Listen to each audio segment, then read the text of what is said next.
Good morning, good afternoon, or as the case may be, good evening, and welcome to Distribution Strategy Group's Technology Leader Panel, Unleashing the Power of Technology in Sales, Transform Your Strategy. We will be introducing our featured panelists, Jacoby Zakretsky from Luminos and Kristen Tom in just a moment. This Technology Leader Panel is sponsored by Luminos Labs, by Whitecup, and by Distribution Strategy Group, Demand RX. I want to just give a brief background on Demand RX for those of you who are unfamiliar with it. It's an offering for understanding both wallet share and market share of your customer base. And it's available to distributors of all sizes. We are able to estimate the size of a wallet. We're able to identify prospects in an ideal customer profile. We're able to say where the gaps are and what you should be selling, as well as measuring market share. As you can see in the example up here, we've got several different product categories where we're showing for a customer how much they're actually spending and then where the gaps are, which could be used to guide both sales and marketing actions. So, if you're interested in Demand RX, contact me, jbine@distributionstrategy.com below, and we'd love to discuss that with you. At this point, I'd love to introduce Jacoby Zakretsky from Luminos and Kristen Tom from Whitecup. Jacoby and Kristen, welcome. Hello. Hi, thanks, Jonathan. Good to see familiar faces. Seen you all on recent shows, as well as the AI conference, which was amazing and wonderful. Maybe for the benefit of our audience, Kristen, if you could give just a brief description of who Whitecup is and what you do in the market, and then we'll have Jacoby do similar. Absolutely. Yeah. Thanks so much for having me. As you mentioned, I'm our VP of product at Whitecup. And I always like to give a little bit of my own background. I've been at Whitecup for 10 years, mainly in roles like implementation, support, things like that, working directly with distributors who were adopting and using our tools. And now I'm in product, where I get to take all of that experience of pain points and challenges in distributors' businesses and turn that into a roadmap for where we want to go next for our products. So at Whitecup, we build CRM and BI solutions tailor-made for distributors. We focus on using these tools to drive revenue growth. We're rolling out features, AI features right now in our tools with a lens of practical AI. We want stuff that's going to materially help your team improve in a measurable way. So that's really our lens on AI and how to get that into the hands of distributors in a way that is adopted and really useful for your business. So I get to spend my days getting input from distributors, working with fantastically smart data scientists and developers, and then finding areas to bring together those two worlds. Fantastic. And you have more than a few customers in the market, right? We sure do. Yeah, we've got about 850 customers across our different products that we offer, and growing all the time, of course. Fantastic. Jacoby. Yeah, thanks, Jonathan. And yes, I am a repeat offender here on DSG, so you've probably seen my face before. I'm the VP of Technology Strategy and Solutions at Luminos Labs. I've been in technology since building my first computer at the age of 12, and somehow stumbled my way into a IT executive position at a distributor for a number of years after that. And now I'm helping other organizations solve the technology business problem challenge in the digital space, so to speak. If you're not familiar with Luminos Labs, we are a systems integrator focused on the digital commerce solution space. CMSs, PIMs, commerce, CDPs, etc. Some of our clients in the B2B space have included Crescent Electric, Chef's Warehouse, United Electric, for example. And related to the topic at hand here, we certainly work with the IT and marketing functions of our clients, but the biggest enabler for growth and adoption is absolutely the sales teams at our clients. So happy to have this conversation. Well, it's such a rich time in technology supporting both sales efficiency and effectiveness. Maybe if you could, both of you or each of you, let's talk about some of the places where you're seeing real world applications maybe success stories of distributors integrating newer technology into sales? Sure. I can get started Ladies there because a first, lot of Kristen, what we go do. for it. Sure. I'm sure you're gonna have a lot to add to, Jacoby. On our side, it's a lot of what we Kristen's do. always a little, you'll have to draw her out, Jacoby. Yeah, I'm a real like mouse in the corner right now. Yeah. I'll talk your ear off if you let me. So within this area, a lot of what we're doing with folks is really sales automation to improve outcomes and using some really basics of that to get people started. So things like auto creating tasks on target accounts. So rather than your team having to figure out, who do I need to talk to today or this week, utilizing the data that's there coming from your ERP system and other systems, things like that, and giving those like auto-created tasks to the right person at the right time, essentially. So, accounts declining year to date, key accounts with new orders or no orders. Like these are the types of triggers that we want to know about and get in front of our sales team and serve up to them in a really like digestible way. So again, they're not having to sift through a bunch of data and figure out what do I need to care about today. They're getting it kind of right there fed to them. So this type of like sales automation, when we use that word, it's really that. It's just sifting through that data and then getting the pieces of it to the right team member to take some action on. And so with those type of automation pieces, we see people closing deals faster. We have one customer that reported they were closing deals 75% faster from an opportunity to an order. And a lot of the efficiency that they found was one, again, just knowing who to talk to at the right time. Excuse me, I'm losing my voice apparently. That's a terrible thing for me. A piece of that is, again, just knowing who to talk to at the right time. But another area that they really found that helped speed up their deal cycles was all of the internal back and forth that needed to happen from that opportunity that came from a marketing person, inside sales, that type of thing, passing that to an outside salesperson as the outside salesperson is working with them, just the internal communication pieces. There's a lot of opportunity within distributor sales processes to just take out all of those manual emails that you're sending or manual updates that you're making into a system to let another team know what's going on. There's a lot of opportunity there. And it's really kind of low-hanging fruit pieces that are really easy to automate to help out with this type of thing. So the first part of what you described answers who you're going to call. Yeah. Right. Instead of you telling the system who I'm going to call, your system is saying, here's who you need to call and when you need to call them, what you need to talk to them about. Is that right? That's exactly it. Yep. It's just understanding, like, distributors have more and more on their plate. Everybody is trying to do more with less. And so sifting through hundreds, thousands of customers and hundreds and thousands of data points for each of those customers to know who needs to be talked to about what is just time consuming. And so those are places that are really ripe for this type of automation. Terrific. Jacoby. Yeah, I think a lot of ways, what's interesting is in the commerce and digital experience space, we focus so much, the marketplace focuses so much on the customer experience or CX.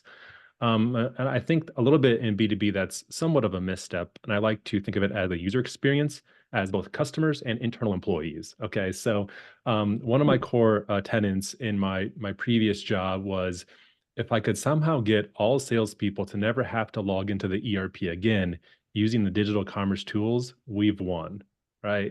So I love CRMs and ERPs, et cetera, because there's good data integrity behind that.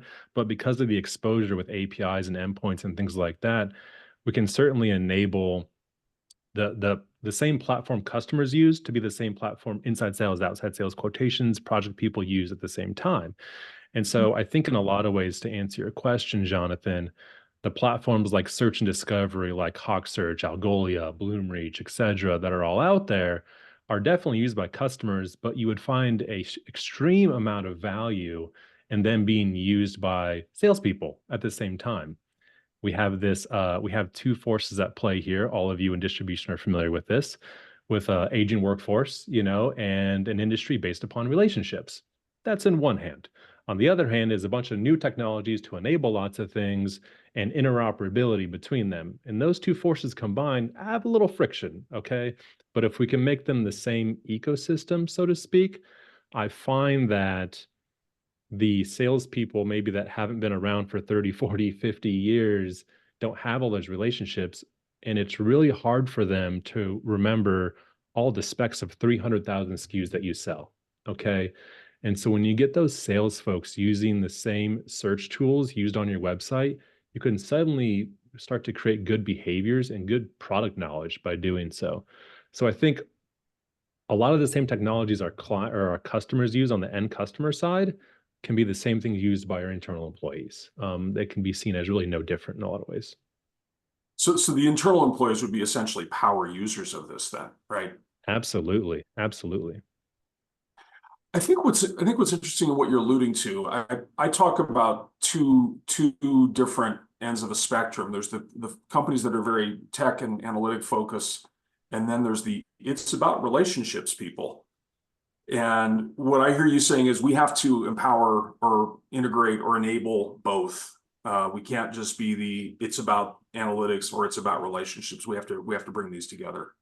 Yeah, and I think that's what makes a lot of this work fun, frankly, in the B2B space is non-digitally born companies are the funnest to work with. And that sounds crazy and very masochistic of me, but like it's one of those situations where it presents the most opportunity for growth as a company because you have so much culture, so much relationships, so many assets in your company. You're just using that technology is not an asset at this juncture versus maybe like a Zorro, for example, is generally a digitally born company in a lot of ways. And so I think merging those two worlds together, Jonathan, provides a 1 + 1 = 3 equation when done correctly.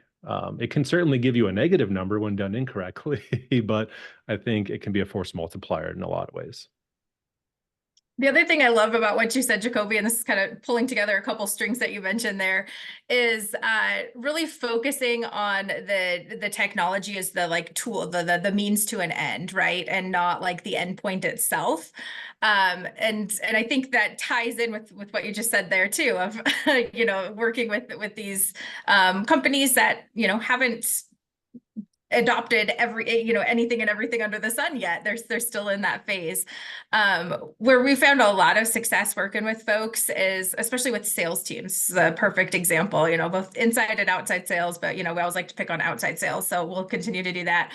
But basically, they're very concerned about two things, like you mentioned, and one is their relationship with their customer, and two is their financial incentive to sell. And you can argue which one of those ranks top, and frankly, I think for a lot of them, it's their relationship with their customer that ranks top.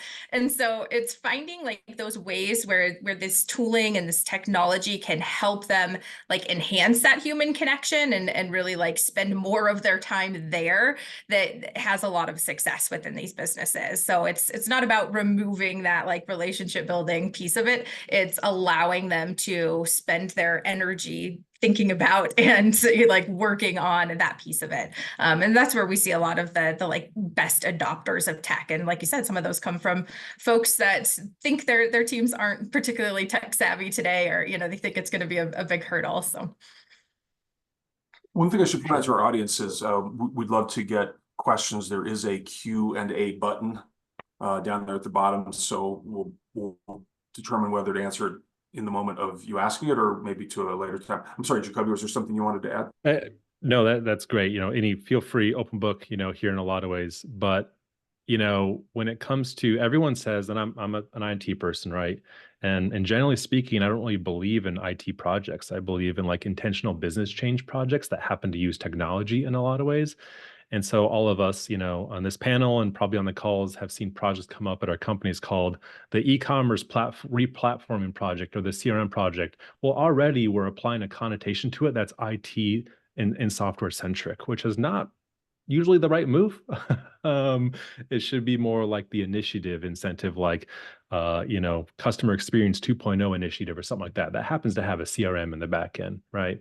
Versus then the blame may come on the technology when things don't go well.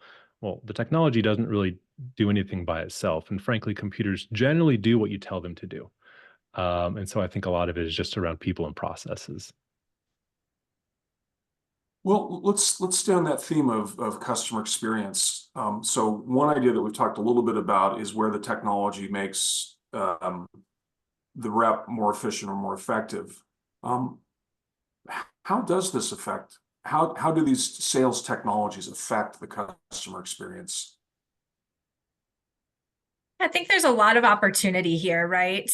So one that we've been working on with distributors is AI suggested products for cross-selling and upselling. And obviously there's a very direct line there from, hey, I can sell more to my customer. I can increase my footprint with this particular customer in these ways. Like there's a very direct line there to your revenue growth, which is great. But the other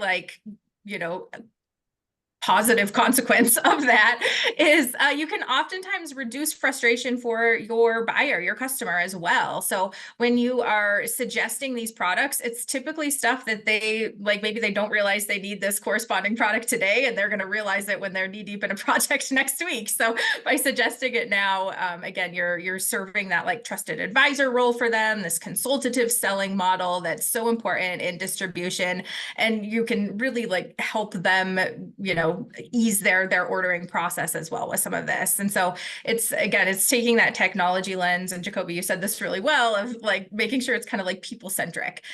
So you're using the technology to help with this relationship building and help with that like growth of your relationship with your customer. The other big one that we see all the time is just using analytics about your customer to show them their business from a lens that they don't see. So ordering patterns is a great one. Hey, you tend to order on this frequency, and kind of understanding their own ordering patterns sometimes is not something they're really looking at or understanding. Understanding their trends. What are they ordering more of now than they were 6 months ago? And again, just being that consultative salesperson where you can help them plan for that and understand what their needs might be next month, next quarter, and really kind of fill that role for them as well. So it's using the analytics and these different tools to open those conversations and give you these more kind of like consultative talking points with them.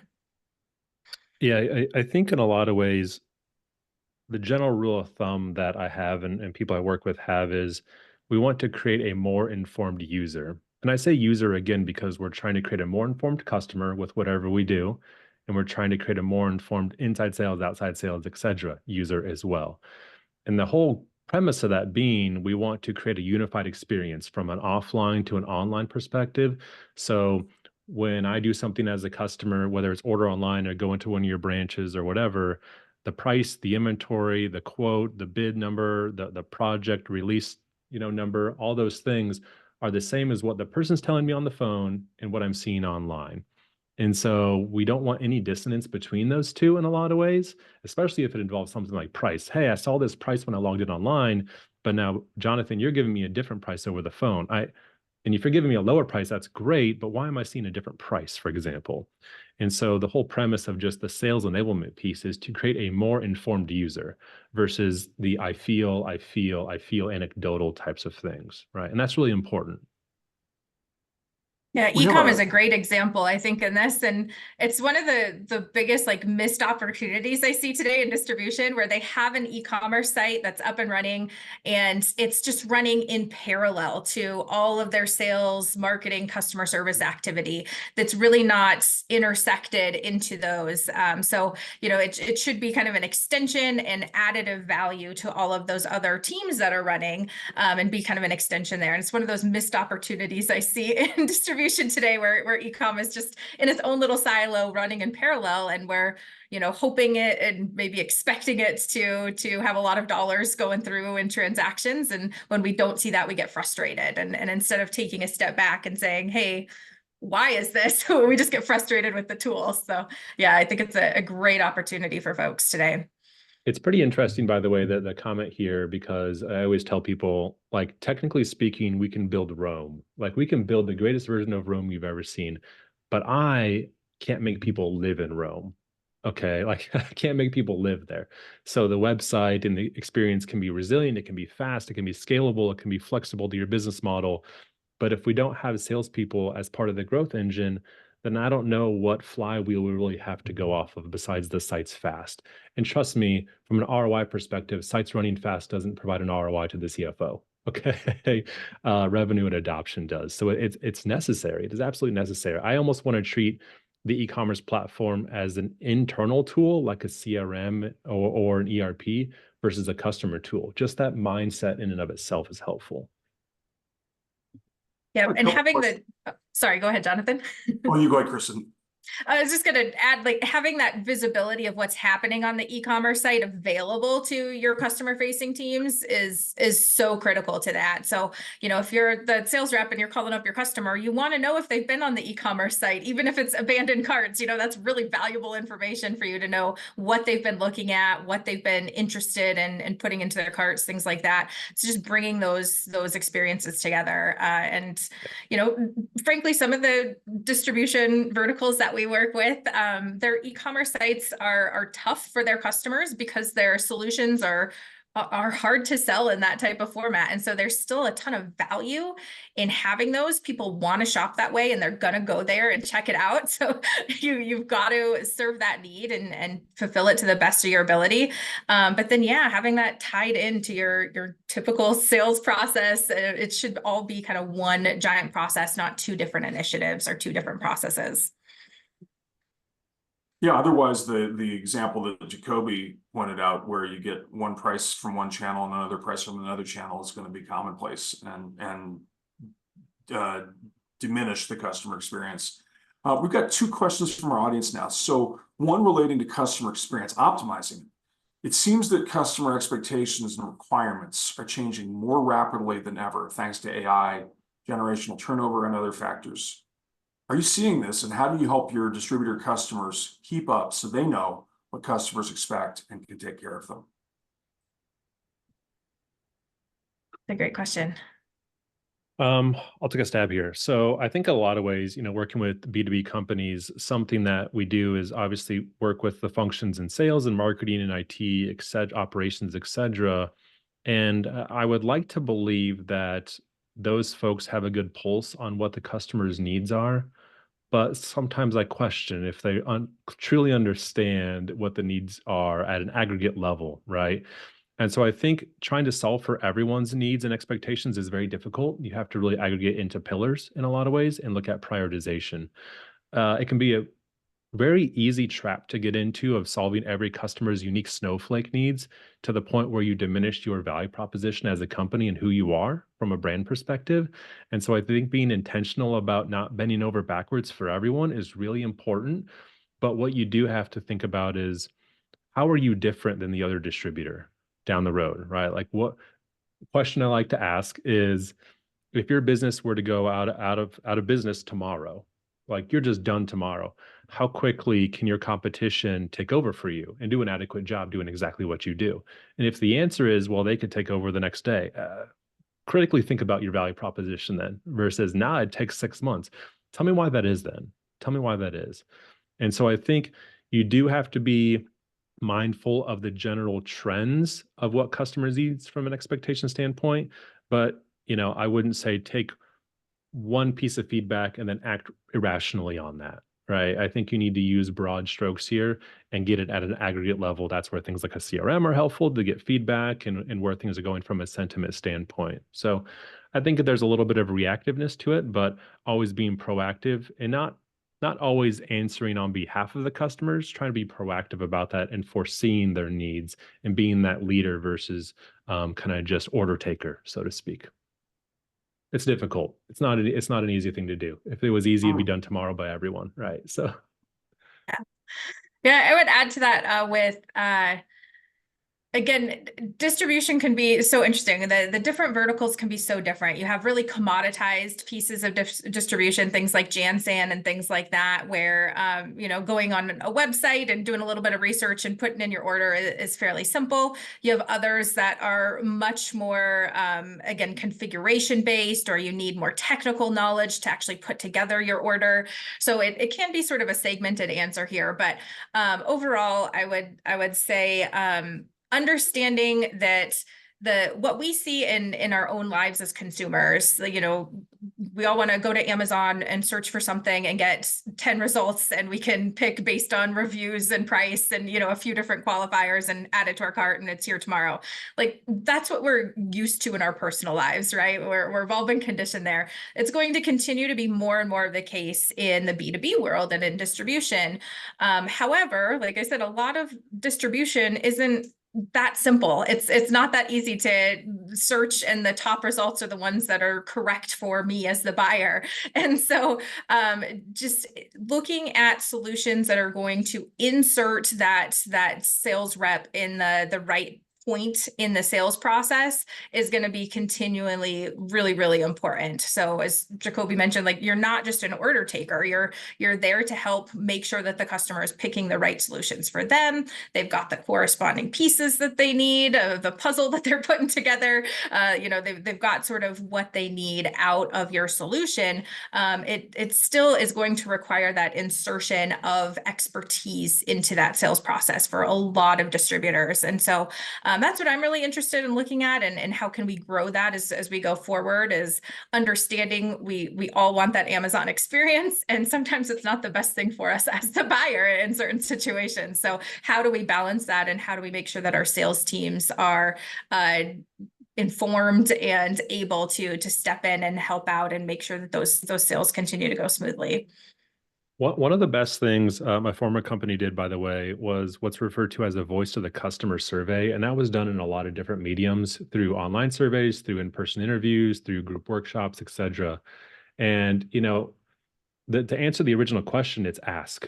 I think a lot of times customers say, can you do this? Why can't you do this? That is a very reactive, and you're already backpedaling when that happens. And so simply just asking them what they need or what they desire at an aggregate level, and then consolidating that, is extremely helpful and frankly enlightening as a company when you see that holistically speaking versus in small pockets in one-to-one types of scenarios. You know, we are strong advocates of that, right, Jacoby? Absolutely. Why do you think I mentioned it, Jonathan? Come on. Yeah, there you go.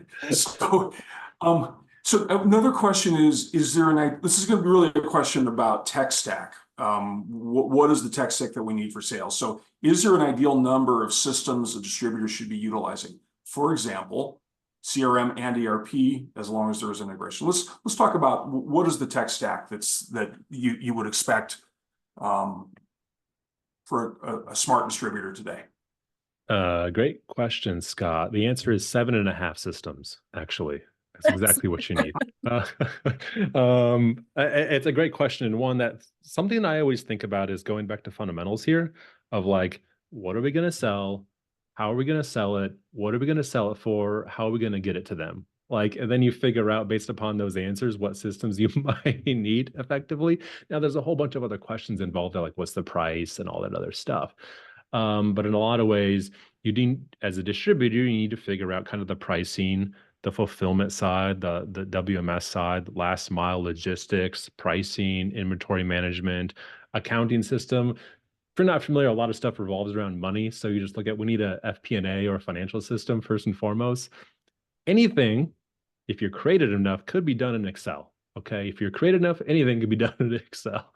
I'm not saying that's the answer. But what happens, and Kristen, you're probably very familiar with this, is kind of like, when should a company have a CRM? And that's a great question. And it usually starts out at, email lists in Outlook, and then an Excel spreadsheet that everyone shares together. And you start to get like to a certain point where it becomes untenable. But like, what is that hinging point where you may need a CRM? ERP can have a lot of different functions, but from a CRM standpoint, what's that like catalyst that should drive that, I guess, is the secondary question on here from Scott. Yeah, it's a great question. And of course, we're proponents of getting into an into a CRM early in your journey, so you can really build a lot off of that. but it can be too early for some businesses. Like you don't want to, put the cart before the horse. For us, having that solid foundation in ERP first is really critical. We do a lot that's based off of that ERP data. So having your ERP up and running and really solid, that enables your CRM to do so much more when you have the right CRM tool at your fingertips. So that's how you get the analytics driven CRM. That's how you really drive adoption with your team, add a lot more value to your team, is when we can utilize that system, not in a silo, a standalone CRM, but as part of your ecosystem. And for a lot of this question, that's kind of what I would drive to, is it's, as Jacoby mentioned, kind of joked about, it's not really about the number.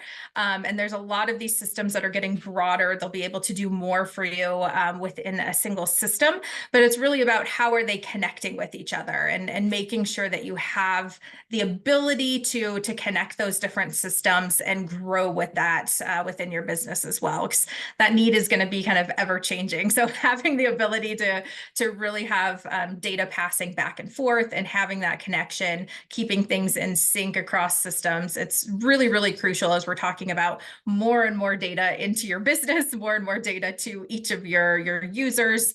That connection piece is, I think, the really critical piece here, more than number of systems. Yeah, I think I think of it in two different frames here. One is like the back office tech stack, and one is the digital tech stack. So you might start out something like a CRM, and then evolve into like, our ERP has everything built within, right? Whether it's Epicor, Infor, SAP, whatever. And then you go, well, this doesn't seem like the right point solution for a CRM. You spin that out, get a CRM, get it going.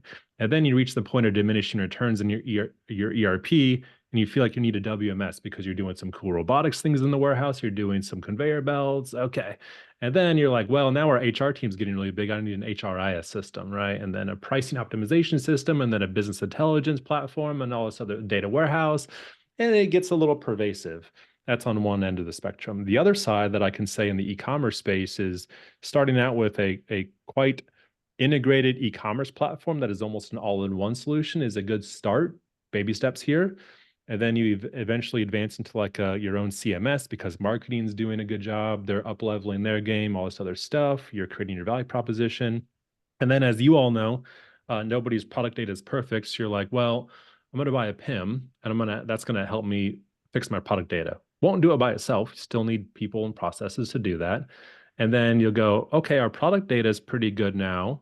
I feel like we could use a better search engine on our website. And so it's kind of like a building model here, where you don't want to come into any of these situations and buy all of them at once and try to do them all at once. It's almost like you're just self-navigating off of the need based upon where it becomes untenable. So you finally get 10 people working in this spreadsheet that's your current CRM, to go, maybe there's a different way to do this.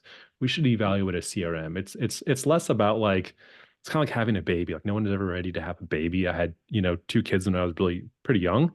And it's one of those scenarios like, yep, green light, let's get a CRM. It's more like feel it out situation, and then, turns into a yellow light, and like, then you make the leap, right?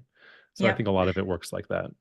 I think And all of those, you have like a problem you're trying to solve, right? Like you have that pain point in your business, and you find a solution to that can come through technology. So rather than start with, here's your list of technology that you need, you're instead looking at your business and saying, hey, here's the pain points, here's the challenges that we have, how can we go after those, and utilizing technology as one possible kind of way to go after those challenges. Yeah.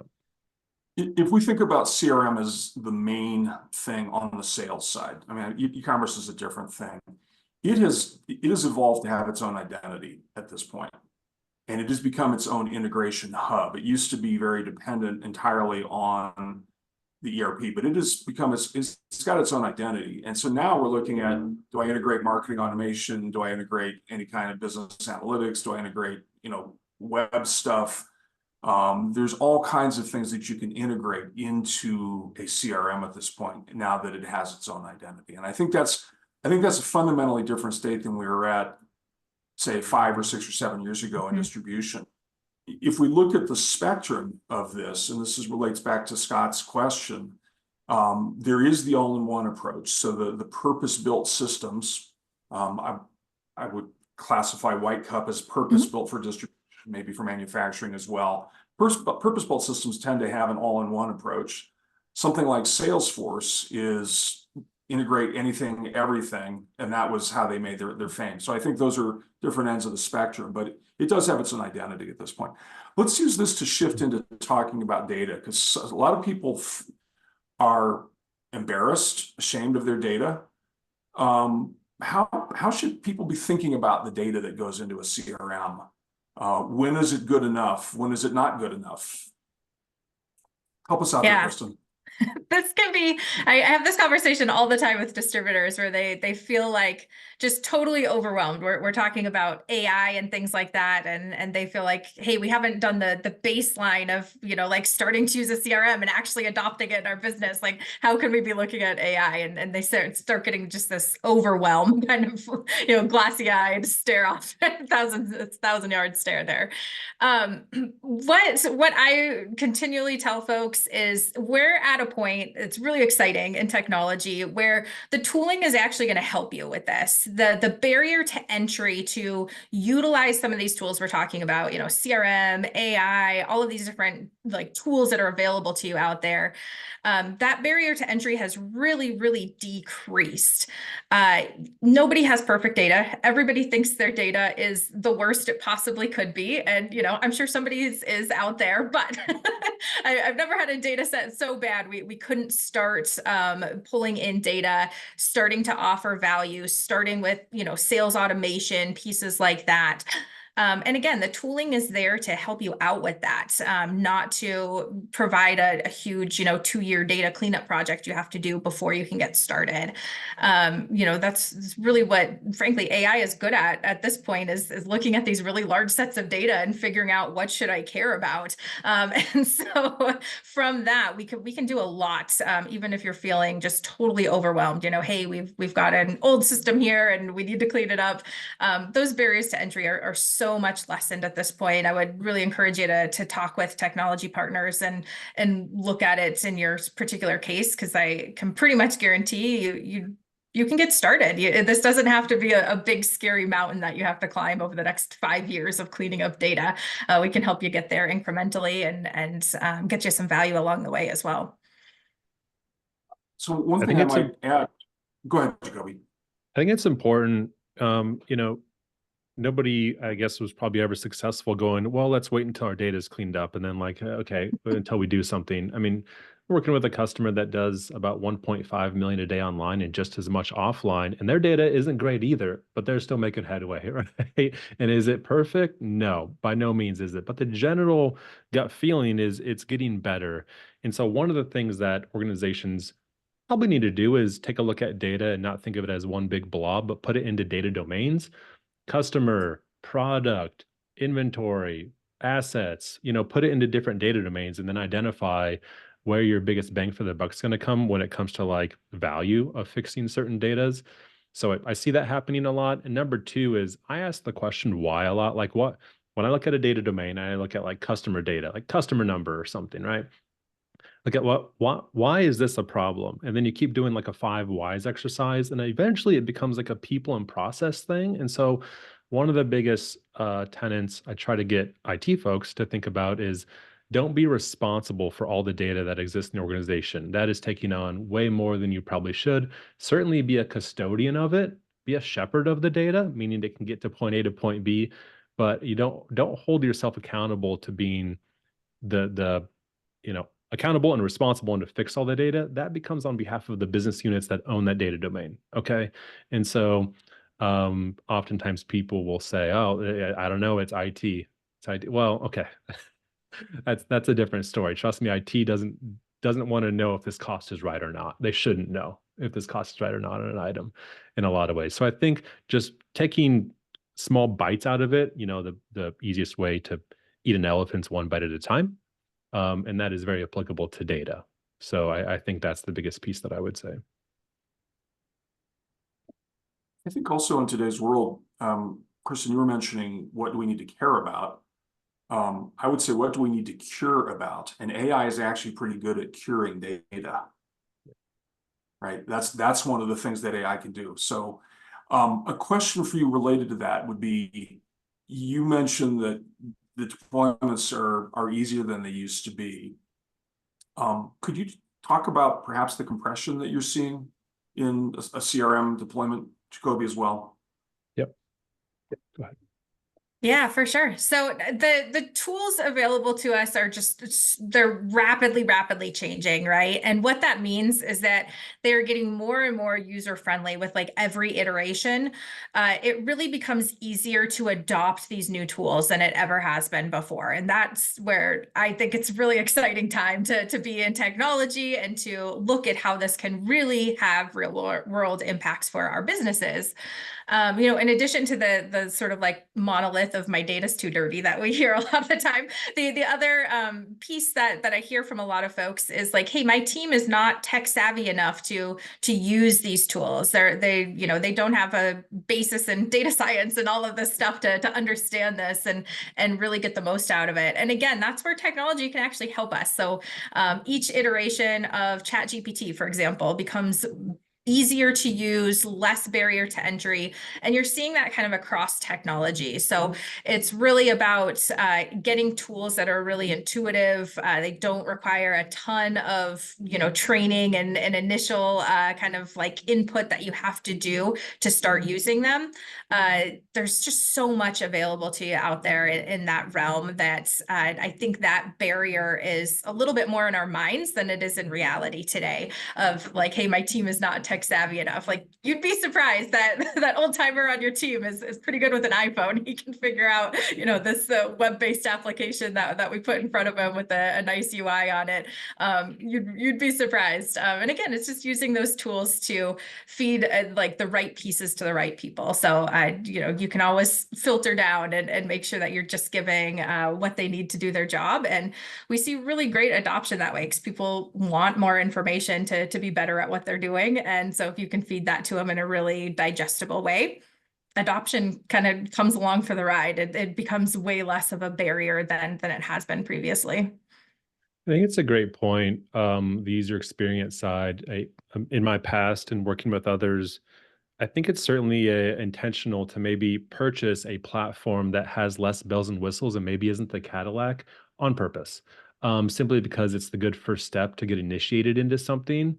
And so when you have too many what I call nerd knobs on a screen, people tend to get overwhelmed. Okay. And so when that happens, you want it to make it be intuitive, easy to use. That's again a part of the user experience. The back end kind of data structure, data model, et cetera, they never ever see, right? And that's okay. But I think that's very solid to think about how is the user going to use this, interact with it beyond the tech itself, beyond the actual tech architecture, that it's sexy, cool, new, whatever, right? I think it's on behalf of that user experience of if they're happy using it, good things will come. I know, in my past, if a user ever said, please don't take this away from me, or I can't believe we didn't have this before, those were two great phrases that would be looked to success, right? Because it's a big difference in it working technically versus working for the business. And I think, especially when you focus on it being IT centric, we're looking at it to work technically. That's why the business product owner is really important to focus on. It's working for the business, right? Because that's a very different kind of mindset in a lot of ways. So from a deployment standpoint, Jonathan, I think secondarily is when you look at your requirements and all the things from a scoping perspective, try to de-scope stuff as much as possible for phase one. Mm-hmm. You will get overwhelmed very quickly if you try to do too much of it at a time. Keep it simple, sweetheart. Yep. Right? Good way to put it. Yeah. We have another question from our audience. From RP, the challenge I hear so much is the quote unquote cost of these, and how are you making the business case for all of this technology? Are companies budgeting, or are there new expenditures that are required to complete? I would add on to this question. There has been an idea for a while that people don't get an ROI from CRM. That's an idea that's out there. It's not, this isn't Jonathan speaking. So how do you build a business case? How do you think about ROI? Or is this just cost of doing business at this point? I mean, by the way, I would argue that a lot of the e-commerce stuff is just cost of doing business. There may not be some big ROI in terms of how much more revenue you're going to get. It's just cost of doing business. Yeah, particularly in B2B, I would definitely agree. So I'll take a first stab at here. A great question, Ronald. It's one of those situations that I look at from a cost perspective. I don't think it's so much of as like an ROI.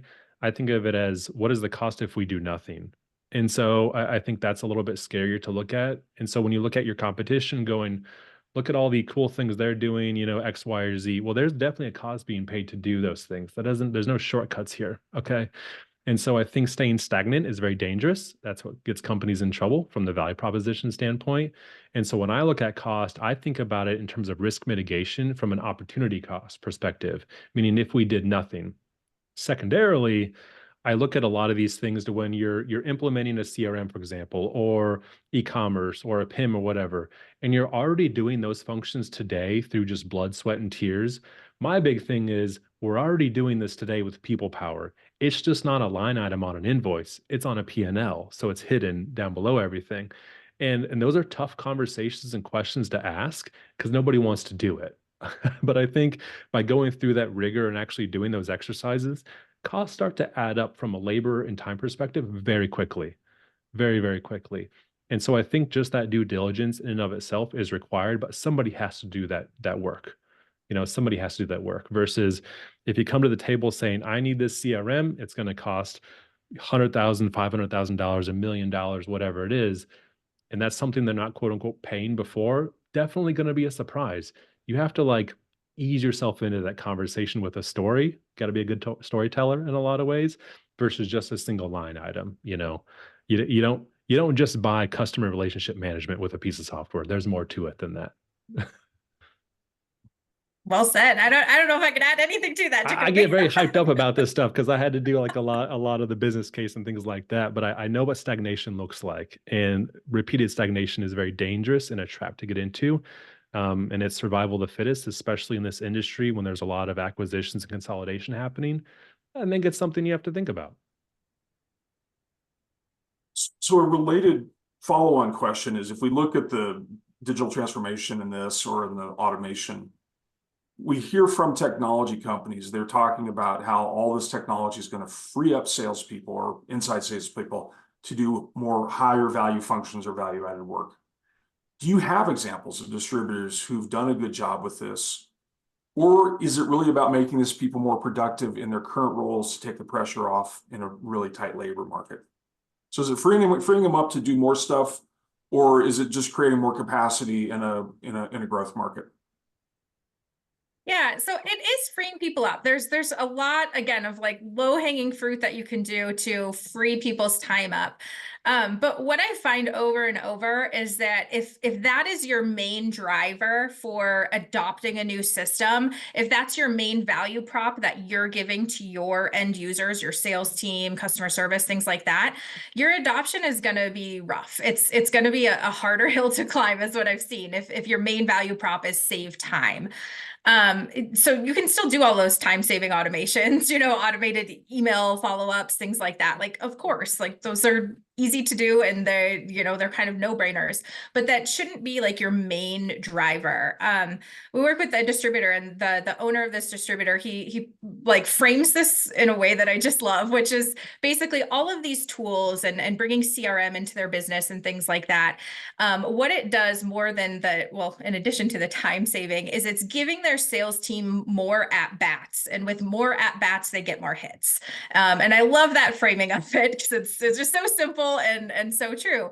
Basically, it's not just, hey, we're going to save you time so you can go to your kid's soccer practice this afternoon or something. Like that's not enough. It's really time saving, but it's part of this larger conversation with your team, with your sales team, about how do we sell more? How do we get better at what we do? How do we improve our relationships with our customers? All of these things that are interconnected to having a more successful distributor at the end of the day, right? Increasing your margins, all of that fun stuff.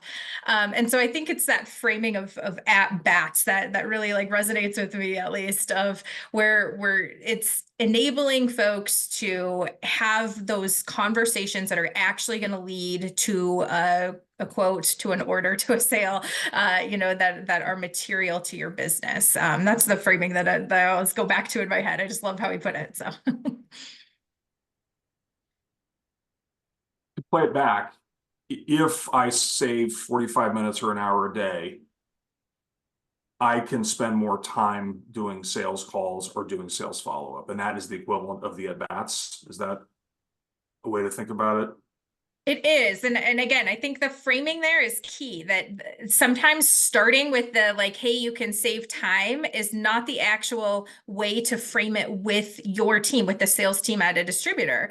Because you'll get some eye rolls, you'll get some, okay, I've heard this before, yeah, and you'll get into some like poor habits that can come with CRM, right? Where it's tracking my calls, it's just, kind of big brother sitting on my shoulder. What you want to do is frame it in a way that's saying this is a tool that enables your success rather than this will save you time. It's really the framing and that sort of what's in it for me perspective that you can go to the users with that's going to help you drive adoption and help you actually get the value out of the tools that you're investing in. Underneath a couple layers here, by the way, I do find between inside and outside sales, there's a lot of people that get fulfillment out of just work order taking and entering in orders. There's a lot of people that get fulfillment out of that.